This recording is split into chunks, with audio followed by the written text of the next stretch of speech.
தேவங் Dalal, Deepak, Pawan Sherawat, Sachin Tanwar, Rakesh, Arjun Deshwal and இந்த மாதிரியான star PKL பிளேயர்ஸ்லாம் bro kabaddi தவிர வேற எங்கேயுமே ஆட மாட்டாங்களேன்னு ஒரு டிசப்பாயின்மெண்ட் இருந்திருக்கும். பட் அதற்கான ஒரு சொல்யூஷன் தான் இப்போ வந்திருக்கு. ப்ரோ கபடி ஸ்டார்ஸ் எல்லாருமே களம்பருங்கிற ஒரு கபடி டோர்னமெண்ட் இந்தியாவில் நடக்க போகுது. அது வேற லெவலில் இருக்க போது. குட்டி பிகேஎல்னு கூட அதை நம்ம சொல்லலாம். அந்த அளவுக்கு சூப்பரான ஒரு டோர்னமெண்ட் காத்துட்டு இருக்கு. ஸ்குவாட் ஸ்டேட் வைஸா நம்ம தெரிஞ்சுக்க போறோம். ஸோ இப்போ வாங்க வீடியோக்குள்ள போகலாம். சார் சார் ஒரு நிமிஷம் சார் ஒரு நிமிஷம் சார் ஒரே ஒரு 1 நிமிட்டுங்க. Hello every friends, 1 minute please. So friends, senior national kabaddi championship அப்படிங்கிறது வருஷம் இந்தியா கண்டக்ட் பண்ணிட்டு இருக்காங்க. அந்த வகையில் 70வது சீனியர் நேஷனல் கபடி சாம்பியன்ஷிப் அப்படிங்கிறது 28 பிப்ரவரி ஸ்டார்ட் ஆகும் அப்படிங்கிறத நான் முன்னாடி ஒரு வீடியோவில் அப்டேட்டாக கொடுத்துருந்தேன். ஸோ அது வந்து பார்த்தீங்கன்னா கூடிய சீக்கிரம் நடக்க போகுது. ஸோ இப்போ அதற்கான ஸ்குவாட்ஸ் எல்லாமே ஒவ்வொரு டீம்ஸும் அனௌன்ஸ் பண்ண ஆரம்பிச்சிட்டாங்க. இது வரைக்கும் இல்லாத வகையில், அதாவது பிகேஎல் ஸ்டார்ட் ஆனதுக்கு அப்புறமா பிகேஎல் பிளேயர்ஸ் பெருசாக வந்து இந்த சீனியர் நேஷனல் ஆட மாட்டாங்க. பட் இந்த டைம் பல ப்ரோ கபடி ஸ்டார்ஸ் வந்து உள்ள என்ட்ரி ஆயிருக்காங்க. அதற்கு முக்கியமான world cup and international games இந்தியாவுக்காக வரப்போகுது. சீனியர் நேஷனல் நல்லா பிளே பண்ணாங்கன்னா அவங்க ஆட்டோமேட்டிக்காக செலக்ட் ஆவாங்க. அது ஒரு முக்கியமான ரீசன். ஸோ அப்படி இருக்கிற சமயத்தில் ஒவ்வொரு ஸ்குவாடா நான் உங்களுக்காக சொல்லிடுறேன். ஃபர்ஸ்ட் அனௌன்ஸ் பண்ணப்பட்ட டீம் வந்து பார்த்தீங்கன்னா மகாராஷ்டிரா மென்ஸ் ஸ்குவாடு தான். ஓவராலாக இவங்க 12 பேர் கொண்ட ஸ்குவாடை அனௌன்ஸ் பண்ணியிருந்தாங்க. அண்ட் இதில் 11 பிளேயர்ஸ் புது பிளேயர்ஸ். போன வருஷம் ஆனவங்களில் 11 பேர் இதில் கிடையாது. இன்ஃபேக்ட் அஸ்லம் இனம்தார் தான் இங்கே வந்து கேப்டனாக இருந்தார் போன சீசன். பட் இப்போ வந்து இன்ஜுரி காரணமாக அவர் அவதிப்பட்டு இருக்கிறதுனால அவர் கிடையாது. ஆகாஷ் இண்டே, பங்கஜ் மொஹிதே இப்போ தான் இன்டர் ரயில்வேஸில் best player of the tournament வாங்கினாரு, கலக்கிருக்காரு. அண்ட் அஜித் சவான் பிகேல கலக்கின player Shivam Patare, Haryana Steelers champion. அது இல்லாமல் விஷால் டாட்டே, ஓம்கர் பட்டேல், சுபம் ஷெல்கே, சுரேஷ் ஜாதவ், அக்ஷய் பார்தே, சம்பாஜி, துஷார் அண்ட் ஸ்ரேயஸ், இந்த மாதிரியான பிளேயர்ஸ்லாம் தரமாக இறக்கியிருக்காங்க.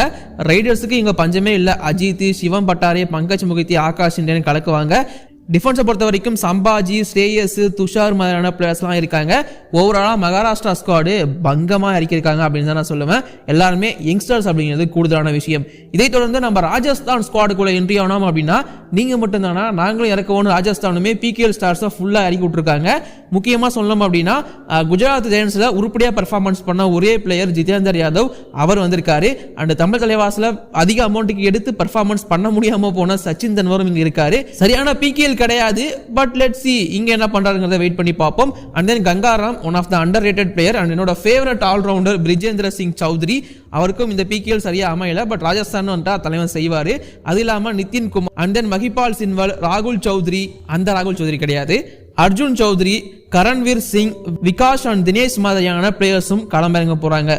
ஸோ இந்த 12 பேர் கொண்ட ஸ்குவாடை தான் இப்போதைக்கு ராஜஸ்தான் மென்ஸ் டீம் வந்து அனௌன்ஸ் பண்ணியிருக்காங்க. இது இல்லாமல் சர்வீசஸ் டீம் வந்து வேற லெவலில் இருக்கு. டிஃபென்ஸ் யூனிட்டை பொறுத்த வரைக்கும் இந்த டீமில் இருக்கிற பிளேயர்ஸ் அப்படின்னு பார்க்கும்போது தேவங் தலால், ஸோ அவர் களமிறங்குறாரு. Patna Pirates and player of the tournament PKL season 11 தலைமை வராரு சர்வீசஸில். அது இல்லாமல் சாம்பியன்ஷிப்பை அடிச்சிருந்த டீம்ல இருந்து ராகுல் செத்பல், ஜெய்தீப் தாகியாங்கிற 2 தரமான பிளேயர்ஸ் வராங்க. அது இல்லாமல் பரத்துடா உள்ள வராரு. தீபக் ராத்தி ஃப்ரம் பட்னா பைரட்ஸ், அன்கித் ஜக்லான், நினைச்சு பாருங்க, Ankit Jaglan left corner, right corner ராகுல் செத்பல், லெஃப்ட் கவர்ல ஜெய்தீப் தாகியா. ஐயோ, ரிங்கு சர்மா வேற இந்த பேக்கப் இருக்காரு, அவரும் உள்ள வந்து ஆடுவார் நினைக்கிறேன் ரைட் கவர்ல. லெட்ஸ் see பார்ப்போம். இது இல்லாம ஆசிஸ் பாசத், அர்ஜுன் ராத்தி, நிதின் ஜக்லான், ரோகன், மோனு சர்மா, இந்த மாதிரி பயங்கரமான ஒரு ஸ்குவாடை சர்வீசஸ் கூட்டு வராங்க. சர்வீசஸ் எப்பவுமே வந்து பார்த்தீங்கன்னா ரொம்ப ஸ்ட்ராங்கான ஒரு டீமாக இருப்பாங்க. ரொம்ப ஸ்ட்ராங்காக நவீன்குமார் கோயத், அர்ஜுன் தேஷ்வால், சுர்ஜித் சிங், மகேந்திர சிங், இந்த மாதிரி ரொம்ப தரமான பிளேயர்ஸ்லாம் கொண்டு வந்திருந்தாங்க. பட் இந்த டைம் சர்வீசஸ் கொஞ்சம் யங்ஸ்டர் பக்கமாக போயிருக்காங்க. லெட்ஸ் see என்ன பண்ண போறாங்க அப்படிங்கிறத வெயிட் பண்ணி பார்ப்போம். பட் சர்வீசஸும் ரொம்ப ஸ்ட்ராங்காக இருக்காங்க.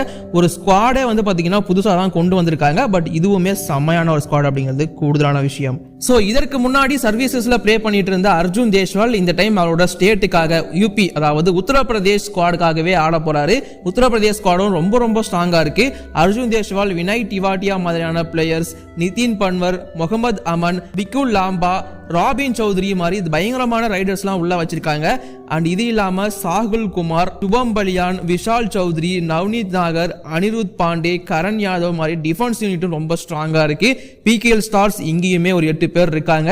ஸோ கண்டிப்பா இந்த டீமும் ரொம்ப ஸ்ட்ராங்கா தான் இறங்கியிருக்காங்க அப்படின்னு தாராளமா சொல்லலாம். முக்கியமா PKL சீசன் 11ல அர்ஜுன் தேஷ்வால் ஜெய்ப்பூர் பிங்க் பந்தர்ஸ்க்காக விட்டதை இங்க பிடிக்கணும்னு நினைப்பாரு. அண்ட் வினய் டெவாட்டியா ஆல்ரெடி ஒரு சாம்பியன் தான். ஸோ அப்படி இருக்கிறப்போ இங்கேயும் வந்து சாம்பியன்ஷிப் அடிக்க தான் ஆசைப்படுவார். அதே சாகுல் குமார் மாதிரியான பிளேயர்ஸ்லாம் PKL சொதப்பனாலும் அவங்க எல்லாம் இங்க சீனியர் நேஷனல் கலைக்கிடுவாங்க. அந்த ரித்தின் பன்வர் மாதிரியான யங்ஸ்டர், விகுல் லம்பா மாதிரியான யங்ஸ்டர் எல்லாமே உள்ள என்ட்ரி ஆகிறாங்க. இதுலயும் 2 சாம்பியன் பிளேயர் இருக்காங்க அப்படிங்கிறது கூடுதலான விஷயம். அண்ட் இது இல்லாம கர்நாடகா ஸ்குவாட் அப்படிங்கிறத பார்த்தோம் அப்படின்னா கர்நாடகா ஸ்குவாடுமே ரொம்ப ஸ்ட்ராங்கா இருக்காங்க. காலங்காலமா இவங்க வந்து பாத்தீங்கன்னா செம்மையான ஸ்குவாடை கொண்டு வருவாங்க, பட் பர்ஃபார்மன்ஸ் பண்ண முடியாம போயிடுவாங்க. கர்நாடகா ஸ்குவாடை பொறுத்த வரைக்கும் இங்க விஸ்வாஸ் கவுடா அப்படிங்கிற ஒரு பிளேயர் இருக்காரு. And then Abhishek KS Jaipur Pink பந்தர்ஸால NYPS சைன் பண்ணப்பட்டு அதுக்கப்புறமா ரீடைன் பண்ணப்பட்ட ஒரு பிளேயர் அவர் இருக்காரு. அண்ட் தென் இன்னொரு ஜெய்ப்பூர் பிங்க் பந்தர்ஸை சேர்ந்த பவன் TR இப்போ ஒரு PKL ஆடுறது கிடையாது, பட் முன்னாள் JPP பிளேயர் அப்படின்னு வச்சுக்கோங்களேன், அவர் இருக்காரு. And then Hemant P, Rathan, Chetan Nayak, Vinod Gowda, Madhu Kaverappa, Mithun Gowda, Vijay Rangappa, Shubham Singh, Shashank Acharya இந்த பிளேயர்ஸ் எல்லாம் உள்ள இறங்கியிருக்காங்க. கர்நாடகாவை பொறுத்த வரைக்கும் நான் முன்னாடியே சொன்ன மாதிரி ஸ்ட்ராங்கான ஸ்குவாடா தான் இப்போ வரைக்குமே இருக்கு. இப்போவும் இது அப்படி தான் இருக்கு. பட் இவங்களோட பர்ஃபார்மன்ஸ் இன் சீனியர் லெவல் எப்படி இருக்க போகுது அப்படிங்கிறது ஒரு கேள்விக்குறி தான். பிகாஸ் ஆப்போனண்ட்ல வர ஸ்குவாட் வந்து அந்த அளவுக்கு ரொம்ப ஸ்ட்ராங்காக இருப்பாங்க. லெட்ஸ் see என்ன பண்ண போறாங்க அந்த கர்நாடகா ஸ்குவாட் அப்படிங்கிறது. பட் எனக்கு என்ன ஆச்சரியம்னா ககன் கவுடா எப்படி இதில் மிஸ் ஆனாரு அப்படிங்கிறதான். மேபி அவருக்கு ரெஸ்ட் கொடுத்துருக்காங்க. அண்ட் ரத்தன் கே மாதிரியான பிளேயர்ஸ் எல்லாம் இருக்காங்க, அவங்கெல்லாம் கொஞ்சம் இதில் மிஸ். அண்ட் சுசில் கம்பரைக்கர் கேள்விப்பட்டிருப்பீங்க இல்லையா, அவன் கர்நாடகா தான், பட் அவருக்கு இன்ஜுரி அப்படிங்கிறதுனால அவருமே உள்ள எடுக்கப்படலை. ஸோ நல்ல ஸ்குவாடு தான், என்ன பண்றாங்கிறத பொறுத்து இருந்து பார்ப்போம். இதுதான் ரொம்ப முக்கியமான ஒரு டீம் சண்டிகர் மென்ஸ் ஸ்குவாடை பொறுத்த வரைக்கும் பங்கமா இருக்கு. 38வது நேஷனல் கேம்ஸ்ல எல்லாருமே கண் வச்சு பார்க்கக்கூடிய ஒரு ஸ்குவாட் வந்து இதுதான். எனக்கு ரொம்ப ஃபேவரட் இப்போ வரைக்கும் ரிலீஸ் ஆயிருக்கிற ஸ்குவாட்லயே.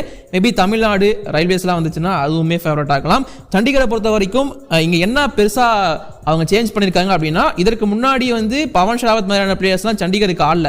அவர் வந்து சர்வீசஸ் ஒர்க் பண்ணுற இடத்துல தான் ஆடிட்டு இருந்தாரு. பட் இப்போ திரும்ப ஸ்டேட்டுக்குள்ள என்ட்ரி ஆயிருக்காரு. அண்ட் இந்த டீம் ரொம்ப ரொம்ப ஸ்ட்ராங்கா இருக்குங்க. இப்போ ரைடிங் யூனிட்டை பார்த்துக்கோங்களேன். ஆக்சுவலி இந்த ஸ்குவாடை நான் ஆல்ரெடி கம்யூனிட்டி ஆப்லேயே போட்டேன், பார்த்த உடனே எடுத்து. ஸோ அந்த அளவுக்கு ரொம்ப ஸ்ட்ராங்கா இருக்கு. பவன் ஷராவத், ராகேஷ் சுங்கேரியா, பட்னா பேரஸில் கலைக்கிருந்த ஐயனு, அது கூடவே நம்மளோட விஷால் ஜெகல் ஃப்ரம் தமிழ் தலைவாஸ், 4 ரைடர்ஸ் பயங்கரமான ரைடர்ஸ் பேக்கப் கோர்ஸ்ல இருக்காங்க, domestic players. Let's see. But இந்த பவன் ஷராவத் எப்படி ஆடுவார்னு நான் சொல்லி தான் தெரியணும், உங்களுக்கே தெரியும். ராகேஷ் சுங்கேரியா குஜராத் ஜெயின்ஸ்ல ஃபார்ம் கிடையாது, பட் பவன் கூட சேர்ந்து ஆட போறாரு, தனி ஃபார்ம் தெரியும். ஐயனு இந்த சீசனோட எமர்ஜிங் பிளேயர் அண்ட் தளபதி ஆஃப் பட்னா பைரட்ஸ் கலக்குவாரு. விஷால் ஜெகல் தமிழ் தலைவாஸ்ல ஒன் ஆஃப் த சூப்பரான யங்ஸ்டர், அவரும் கலக்கிறதுக்காக வெயிட் பண்ணிட்டு இருக்காரு. அண்ட் இது இல்லாம டிஃபென்ஸ் பக்கம் போனோம் அப்படின்னா ரைட் கார்னருக்கு கௌரவ் காட்ரி, அண்ட் தென் கவருக்கு வந்தீங்கன்னா குர்தீப் சாங்வான், லெஃப்ட் கார்னருக்கு விஷால் பரத்வாஜ், இது இல்லாம பிரசாந்த் ராத்தி, ஃபசல் கான், லலித், அன்கித், தீபக்னு சொல்லிட்டு ஒரு பயங்கரமான ஸ்குவாடை கூட்டு வராங்க. டிஃபென்ஸ் அண்ட் ரைடிங் ரெண்டுமே ரொம்ப ரொம்ப பேலன்ஸ்டா தரமா இருக்கு. 2 பேர்ல ஒருத்தர் பெர்ஃபார்மன்ஸ் பண்ணாலே, அதாவது 2 யூனிட்ல 1 பெர்ஃபார்மன்ஸ் பண்ணாலே இவங்க ஜெயிச்சிருவாங்க. 2 பெர்ஃபார்மன்ஸ் பண்ணுச்சுன்னா முடிச்சு விட்டுருவாங்க இந்த சீசனை. இந்த டைம் இவங்களுக்கு ஒரு பெரிய வாய்ப்பு இருக்கு சாம்பியன்ஷிப் அடிக்கிறதுக்கு. என்ன நடக்க போகுது அப்படிங்கிறத வெயிட் பண்ணி பார்ப்போம். அதை பத்தின எல்லா அப்டேட்டுக்கும் நம்ம சேனலை மறக்காம சப்ஸ்கிரைப் பண்ணி வச்சுக்கோங்க. எல்லாமே உங்களுக்கு வந்து சேரும். இப்போதைக்கு இந்த வீடியோ நான் முடிச்சுக்கிறேன். தேங்க்யூ.